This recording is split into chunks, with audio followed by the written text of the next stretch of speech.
What's going on, guys? Flick here, and welcome to a brand new episode of the NBA 2K16 My Career.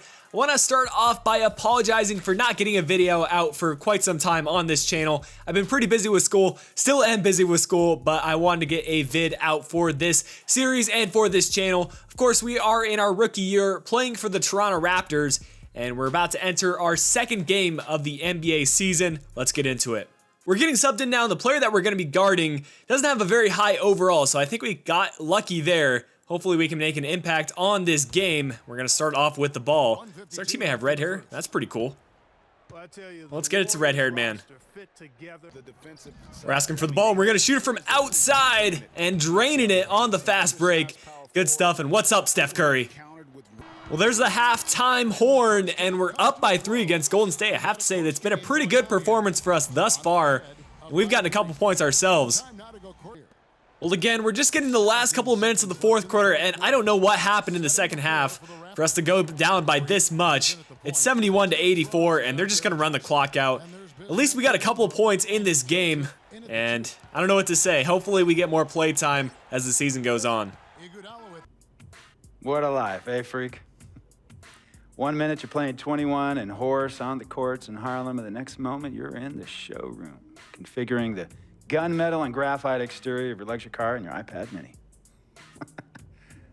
Oh, I bet you get a crazy crowd when you drive that car around the block in the old neighborhood, huh? Yeah, I'm living the dream. Mad pandemonium. But folks from back around the way are real proud of me. Yeah, I hear you. Local kid makes good. You know, it kind of reminds me of when I took my tech stock public and I rang the New York Stock Exchange bell, and my mom's friends called her up and said, "Maggie, is that your son on Bloomberg News this morning ringing the bell?" And my mom says, "Yes, sirree, Bob, it was him." That was a great moment, freak. And you know, our lives are like a pearl necklace of great moments, all strung together with the finest silk thread of memories. And we have to be very careful how we cultivate those pearls and we thread that necklace. Does this meeting by any chance have to do with Vic Van Leer? I grew up in the burbs, freak. I wasn't poor, upper middle class, comfortable. My daddy worked as an accountant for one of the largest insurance firms in the country. Smart with his money. Mom didn't have to work. I went to boarding school. And my dad died of a heart attack when I was a freshman at MIT. I was a movie geek, wanted to be a civil engineer, but I made my fortune by becoming a hybrid of both those interests. My dad didn't want me to be an accountant. Oh, listen to this. My best friend was a guy named Isidore. Yeah, we called him Izzy. He was one of the smartest human beings I have ever met in my life. I mean, Izzy was taking second-year college calculus courses as a high school sophomore, right? Straight-A student, full ride to MIT. Izzy had the world at his fingertips. But he was always looking for trouble, and trouble found him. He ran with the wrong crowd. And when we got to MIT, he got this great job working for a financial consulting firm in Boston. But every weekend, he would fly to Vegas. You see, Izzy had a system for counting cards in Vegas that had the big casinos on the Strip. Oh, stymied. He would come back to MIT with suitcases filled with $200,000 in cold cash. What? Yeah. So your man Izzy was getting hit off like that? Like a fat rat in a cheddar cheese factory, freak. Okay, so what happened to this dude Izzy? Because he's dope. No, not dope. Dead. After he'd been missing for 3 weeks, the Nevada State Police never found hide nor hair of Isidore. And our friendship took a hit when he asked me to hang out with him in Vegas, and I said I wouldn't do it because I knew he was on a dark and twisted path in his life. And yes, he was my dude. But no way was I gonna throw my life away trying to show my loyalty to a guy who really and truly didn't understand what loyalty was all about. So this meeting is about Vic. Correctamente. Okay, well, sir, Vic isn't Izzy.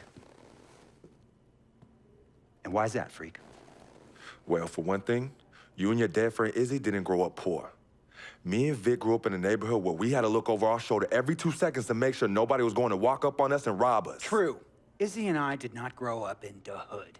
But we, like you, thankfully grew up in a two-parent household. But even that wasn't enough for Izzy. He wasn't satisfied. He was always looking for a 5-alarm fire when he already had the warmth and comfort of a loving family. This is not about class warfare, freak. This is about the consequences of making bad choices and risking it all when you feel like you have nothing to lose.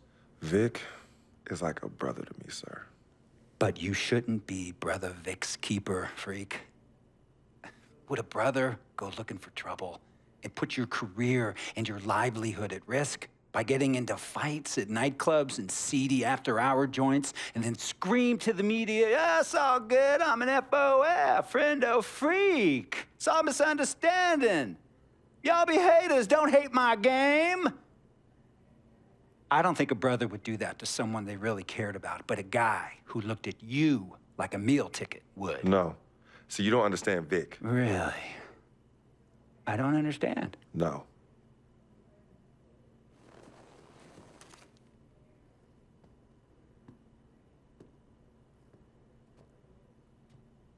Look, man, it was a misunderstanding with the guy in the next VIP booth.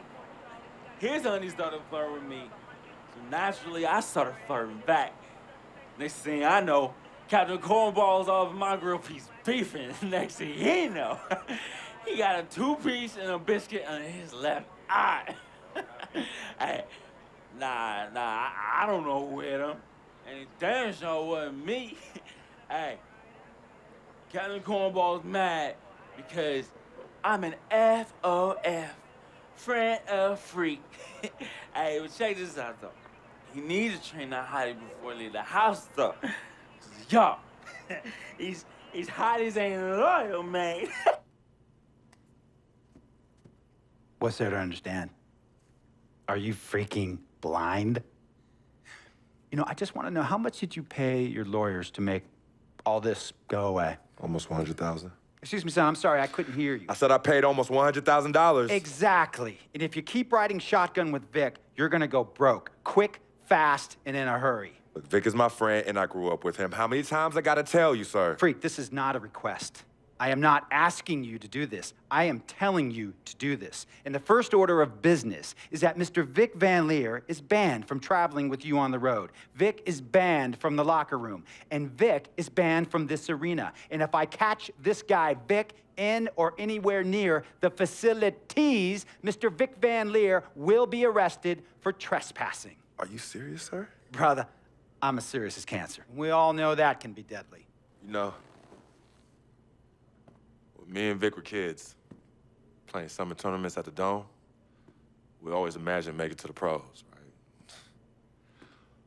And after the crowds left, just a street light was on the court, like 11:30, 12 midnight, even 1 in the morning sometimes. We used to practice player introductions, running on the court, giving dap, high-fiving the teammates. Vic, he would act as an announcer. You know, he would introduce me and announce my name on a loudspeaker, and the Jumbotron would flash my image like a little guy dressed in long shorts and a jersey. And now, fresh off his 3-game, 62-point scoring streak, the youngest player to ever do so in NBA history, Frequency Vibrations.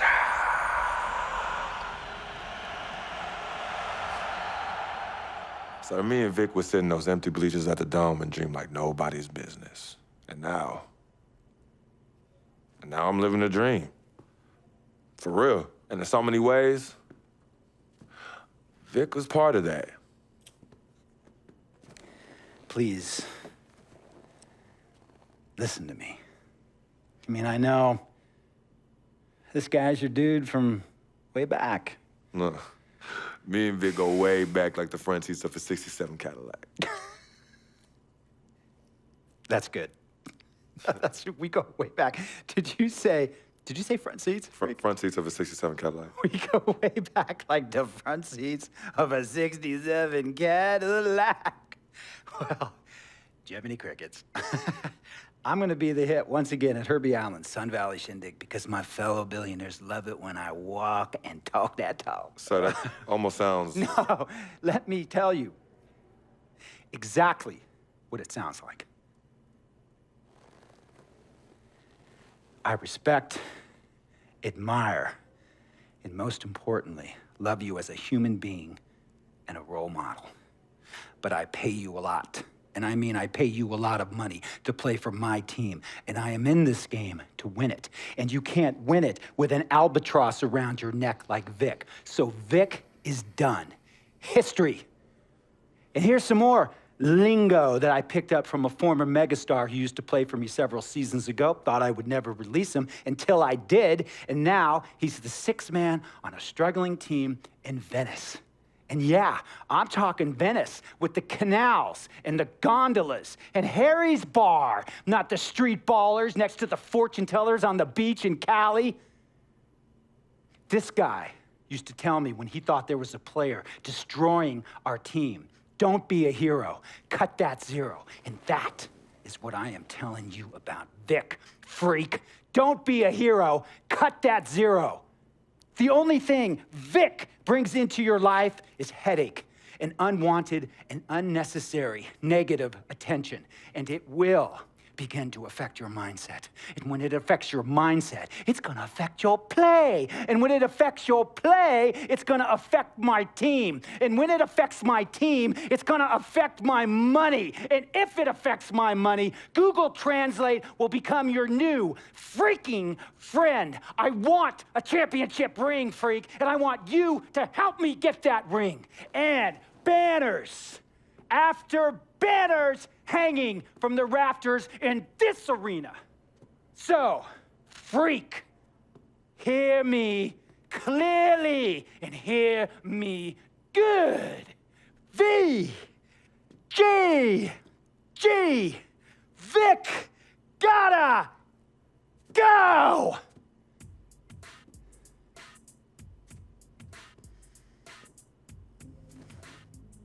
Handle your business. And remember, that contract you signed contains a morality clause, a very important clause that revolves around your conduct on and off the court, and how it can negatively impact my team. Now, I don't want you to have to learn Italian or Croatian as a second language. And hey, playing pro ball overseas, there's nothing wrong with that. But the arenas are nothing like this, nor will the money be the same. And on top of all of that, this is the US of A, the greatest freaking country in the world. Ask yourself, is Vic worth all that? Think about it. Think long, think wrong.